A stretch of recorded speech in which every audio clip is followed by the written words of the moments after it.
Sobat Maestro, sesaat lagi kita akan bersama-sama mengikuti ibadah minggu bersama Gereja Isa Al-Masih Jemaat Maleer. Selamat mendengarkan.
Bapa di dalam sorga, kami sungguh bersyukur untuk kasih setiamu yang tidak pernah habis dalam kehidupan kami.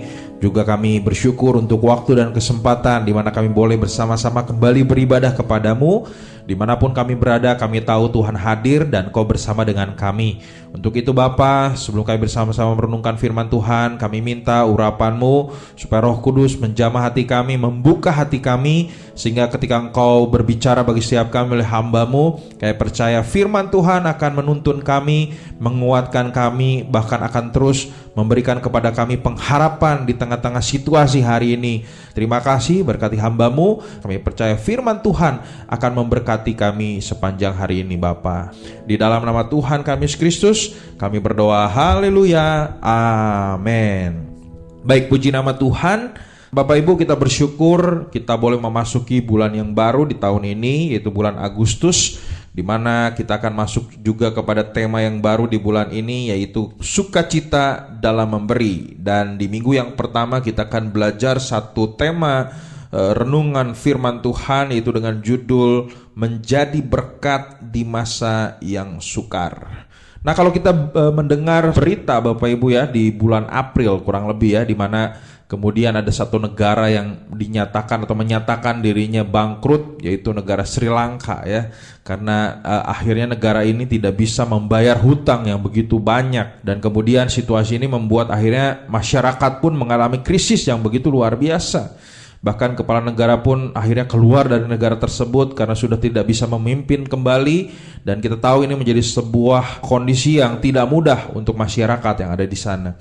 Bahkan beberapa waktu belakangan saya juga kemudian membaca berita di Sri Lanka, begitu banyak para ibu yang kemudian karena untuk bertahan hidup, untuk membeli makanan, bahkan membeli obat, mereka rela menjadi pekerja seks. Ini sungguh menjadi kondisi yang sangat mengerikan yang ada di negara Sri Lanka hari-hari ini. Bahkan kalau kita mendengar berita juga bahwa krisis ini pun akan memicu berbagai negara pun akan mengalami situasi yang sama. Ini menjadi sebuah pergumulan yang sangat serius hari-hari ini. Dan tentunya kalau kita melihat juga negara kita Indonesia, kita pun tidak lepas dari situasi yang hari-hari ini membuat kita mungkin merasa berat, merasa sulit untuk kita berjuang di hari-hari ini ya. Belum lama kita tahu kelangkaan BBM, kemudian kenaikan gas, dan kemudian terakhir juga kemarin bahan bakar juga naik. Itu akan memicu tentunya harga-harga bahan pokok naik, harga-harga makanan naik, dan lain sebagainya. Dan tentunya ini menjadi sebuah hal yang tidak mudah untuk kita bisa bertahan hidup di masa-masa ini gitu. Nah, makanya kita kembali kalau melihat firman Tuhan, kita diingatkan di dalam surat Timotius juga dikatakan bahwa memang hari-hari akhir akan datang, yaitu masa yang sukar atau kalepos ya, dimana kemudian karena masa krisis, masa sulit untuk bertahan hidup, orang kemudian akan mementingkan dirinya sendiri, menjadi hamba uang dan lain sebagainya. Itu sudah disampaikan oleh firman Tuhan, dan hari-hari ini pun sedang terjadi gitu ya. Sekalipun mungkin di negara kita belum terjadi yang krisis yang begitu hebat, tapi mulai dari bahan bakar, gas dan lain sebagainya menjadi sebuah indikator bahwa kita pun sedang menghadapi masa yang krisis. Tetapi biarlah kita yakin dan percaya sebagai anak-anak Tuhan khususnya, Tuhan berjanji bahwa Dia akan tetap menyertai kita. Tuhan berjanji Dia akan tetap beserta dengan kita apapun kondisinya. Nah, biarlah renungan siang hari ini kita bersama-sama sekali lagi ketika kita masuk di masa yang enggak gampang di hari ini, di masa yang sukar.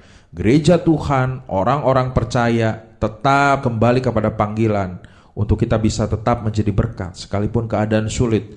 Tapi biarlah setiap orang percaya tetap yakin ada penyertaan Tuhan, dan kita pun tetap akan menjadi berkat untuk orang-orang sekitar kita. Nah, pada saat ini kita akan belajar dari satu kisah di dalam 1 Raja-Raja pasal yang ke-17 ayat 7 sampai dengan ayat yang ke-24. Tapi kita tidak akan membaca semuanya, kita akan baca bagian per bagian Bapak Ibu ya.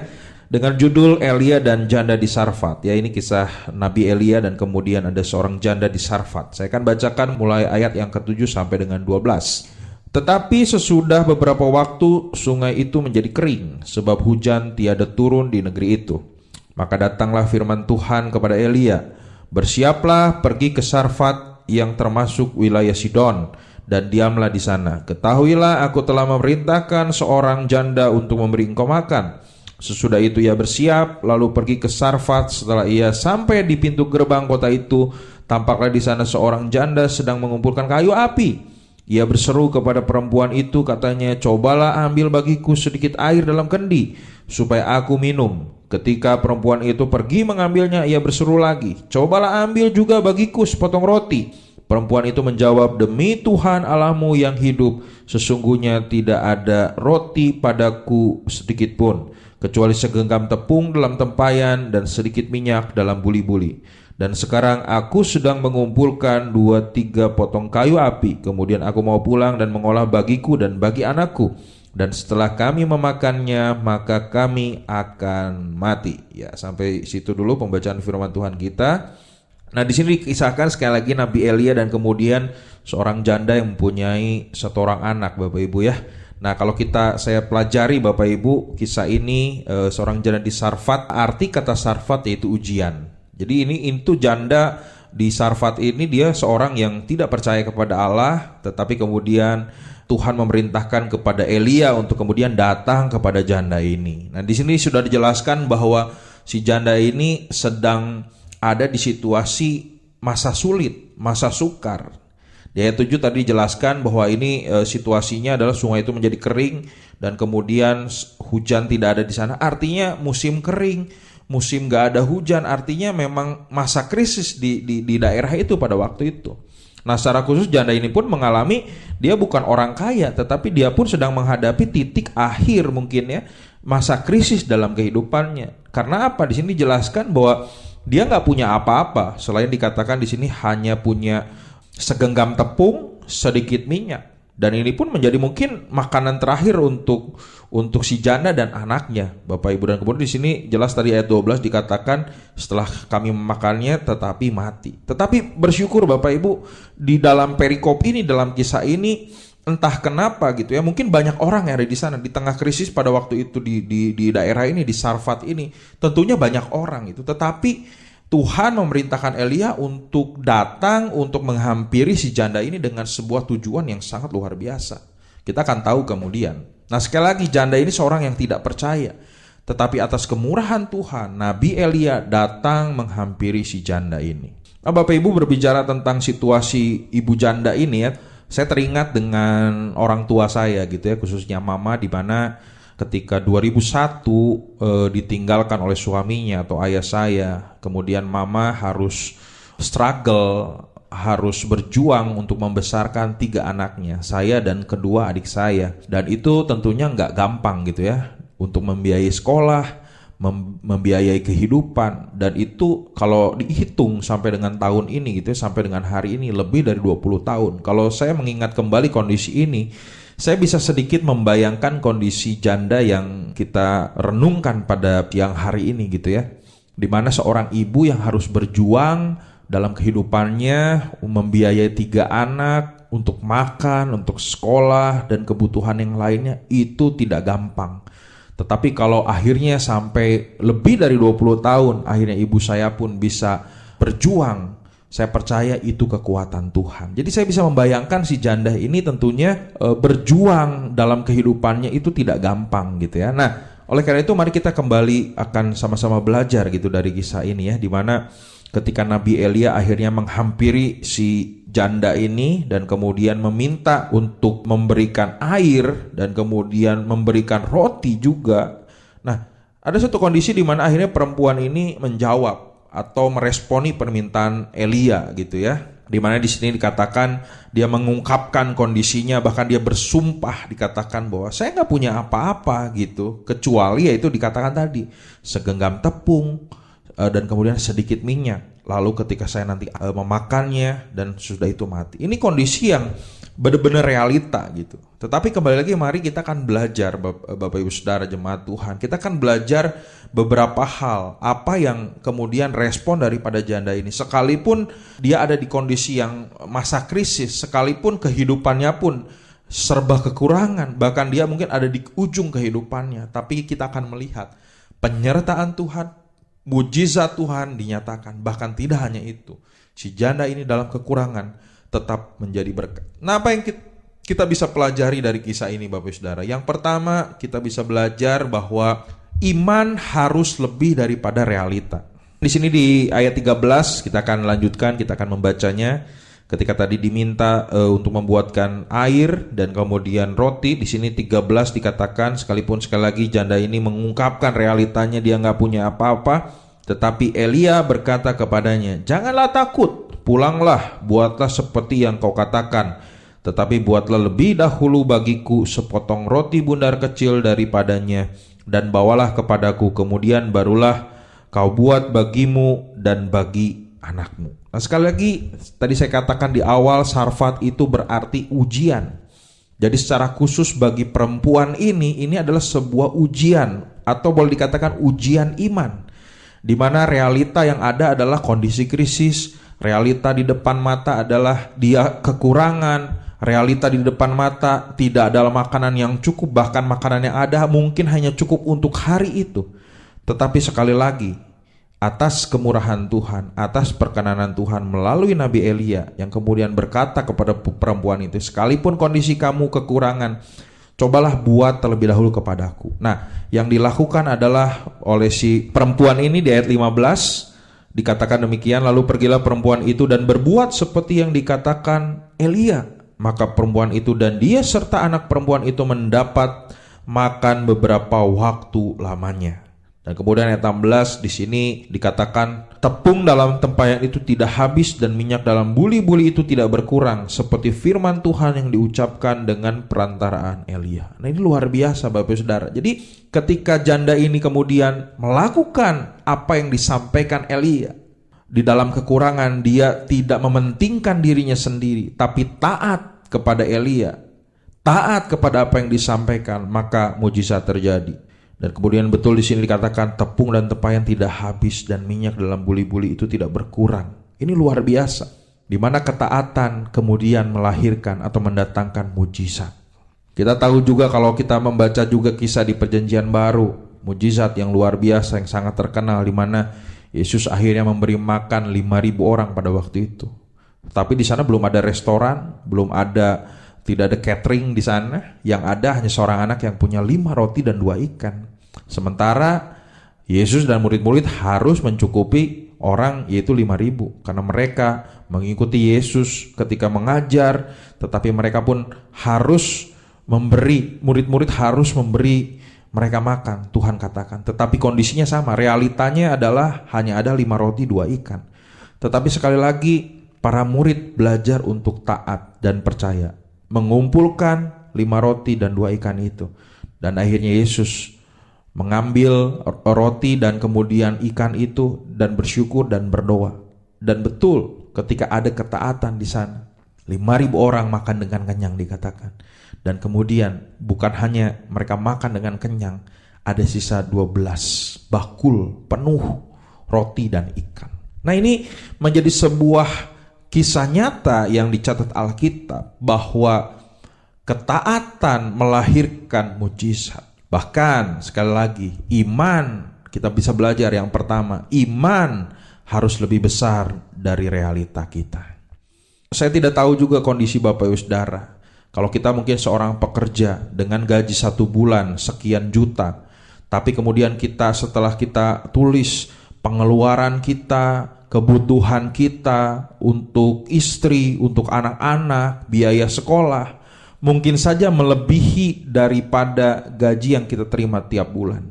Tapi saya yakin dan percaya, sekalipun mungkin kebutuhan kita lebih besar, tapi toh kita masih bisa hidup, toh kita masih bisa menjalani hari-hari kita, semua kebutuhan dicukupi. Bukankah itu adalah penyertaan Tuhan?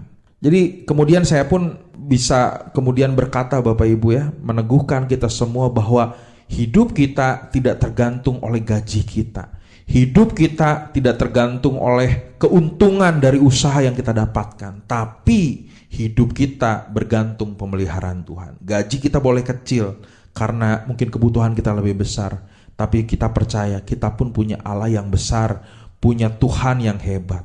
Pendapatan kita terbatas, penghasilan kita terbatas, tapi sekali lagi kita pun punya Allah yang tidak terbatas, yang bisa mencukupi segala kebutuhan kita. Namun kuncinya satu, mari belajar dari janda ini untuk taat terhadap apa yang dikatakan Tuhan, khususnya melalui Nabi Elia. Dan kemudian di dalam kekurangan kita percaya Ada kuasa Tuhan yang bisa mengubah kekurangan menjadi kelimpahan. Dan ini sekali lagi membuat kita seharusnya yakin Bapak Ibu, sekalipun janda ini menghadapi akhir hidupnya, tetapi toh Tuhan menyatakan kebaikan, kemurahan yang luar biasa. Kemudian yang kedua kita bisa belajar di sini, kemudian dikisahkan juga akhirnya anaknya mengalami sakit, dan kemudian di sini si ibunya merasa bahwa ketika Elia datang, mungkin dia merasa bahwa ada kesalahan, ada dosa yang dia lakukan. Tetapi sekali lagi di sini di ayat yang ke-21, lalu ia mengujurkan badannya di atas anak itu 3 kali dan berseru kepada Tuhan, katanya, Tuhan Allahku, pulangkanlah kiranya nyawa anak ini ke dalam tubuhnya.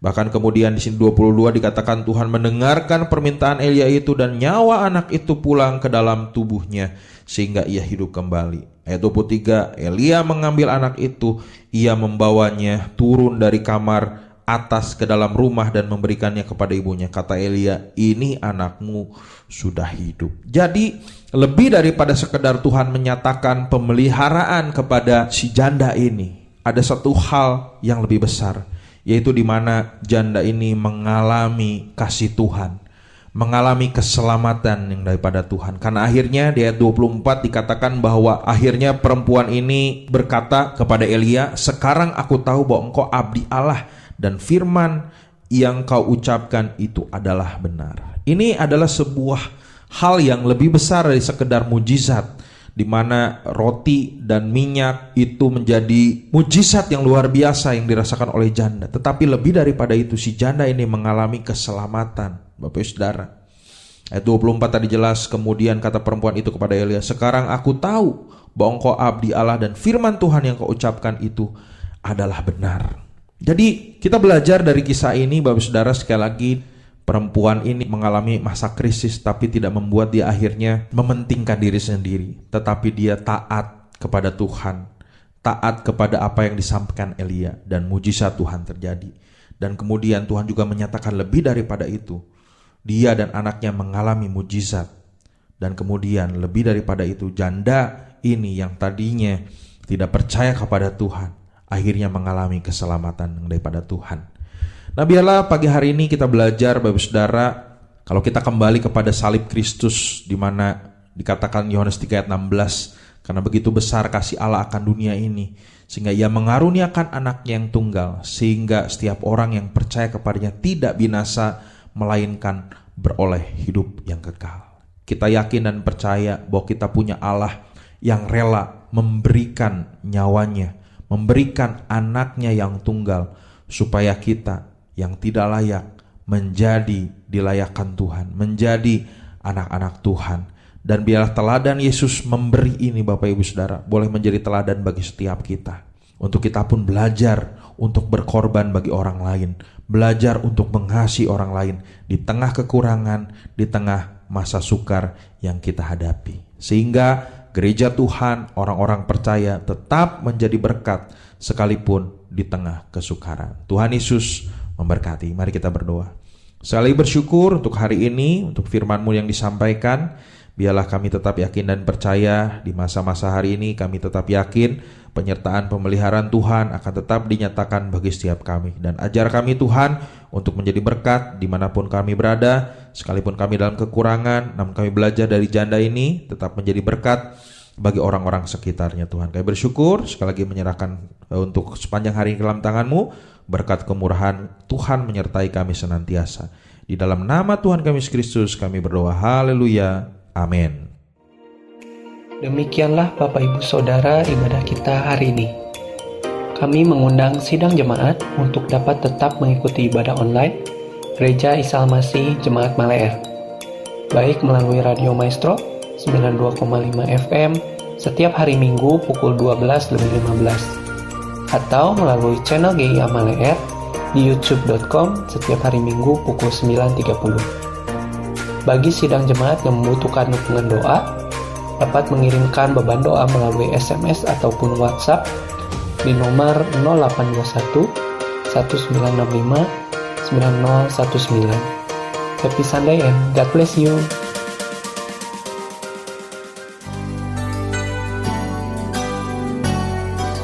Sobat Maestro, Anda baru saja mendengarkan ibadah minggu bersama Gereja Isa Al-Masih Jemaat Maleer. Terima kasih atas kebersamaan Anda. Selamat hari Minggu dan Tuhan memberkati.